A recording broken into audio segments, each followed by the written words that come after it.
Paul, have you ever felt lost? Like you're wandering through a dark valley with no end in sight? Or maybe you're just tired, feeling the weight of the world on your shoulders. There's an ancient poem, a psalm, that has brought comfort and strength to people for thousands of years. It's Psalm 23, and today I want to walk through it with you, not just as a piece of old text, but as a living, breathing promise for our lives right now. It starts with something so simple, yet so profound. The Lord is my shepherd. I shall not want. Think about that. Shepherd's job is to protect, to guide, and to provide for the sheep. The sheep don't worry about where their next meal is coming from, or if a wolf is lurking nearby. They trust the shepherd completely. When we say the Lord is our shepherd, we're saying we can let go of that constant anxiety, that feeling that we have to figure everything out on our own. It's an invitation to trust that we are being cared for, that we have everything we truly need.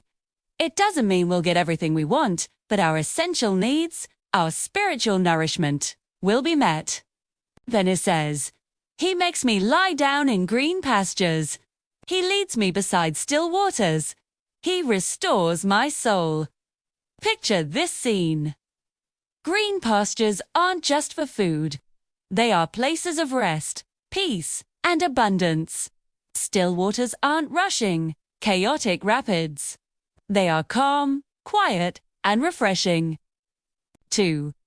This isn't about a life of non-stop action and hustle. It's about finding those moments of intentional rest and quiet reflection.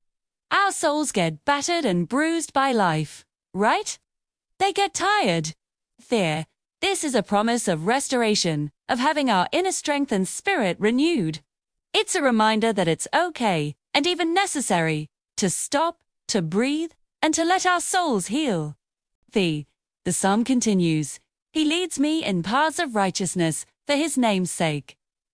This is about guidance and direction. Life can feel like a maze, with so many different paths and choices.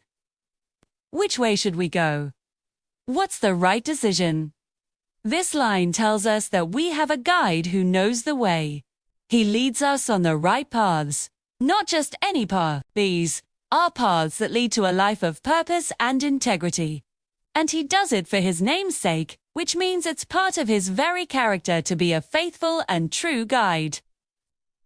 Our good journey reflects His good guidance. Now, we get to the part that speaks to so many of us when we're struggling. Yea, though I walk through the valley of the shadow of death, holiday, I will fear no evil, for You are with me. Rad, and Your staff, they comfort me. This is so powerful. It doesn't say we'll never have to go through dark valleys. It says when we walk through them. Life includes shadows, hardships, and moments that feel like death itself. But the promise is that we don't walk alone. You are with me. That presence changes everything. It's the light in the darkness. Sla, the rod and staff were the shepherdess tools, the rod to fend off predators, and the staff to gently guide the sheep. They are symbols of protection and comfort. Knowing that our shepherd is with us, armed and ready to protect and guide us, allows us to walk through fear without being consumed by it. And what happens after the valley? 2. Prepare a table before me in the presence of my enemies.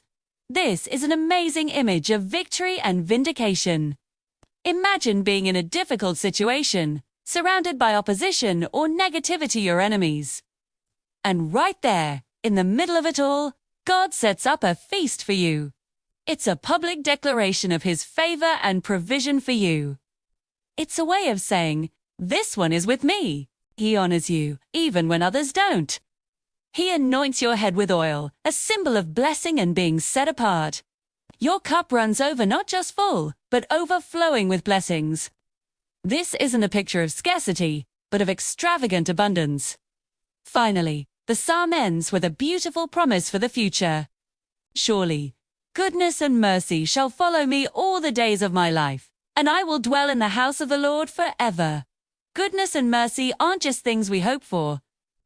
They are actively pursuing us every single day. They are our constant companions. No matter where we go or what we do, they are right there with us. And the ultimate destination, dwelling in the presence of God, forever. It's a promise of an eternal home, a place of ultimate safety, love, and belonging. So, from the green pastures to the dark valley and back to the overflowing cup, Psalm 23 is a journey of trust. It reminds us that we have a shepherd who provides, restores, guides, protects, and blesses us beyond measure. Whatever you're facing today, I hope you can find strength and comfort in these ancient words. You are not alone. Thanks so much for watching and reflecting on this with me. Know that Jesus loves you so much, and so do I. See you in the next video.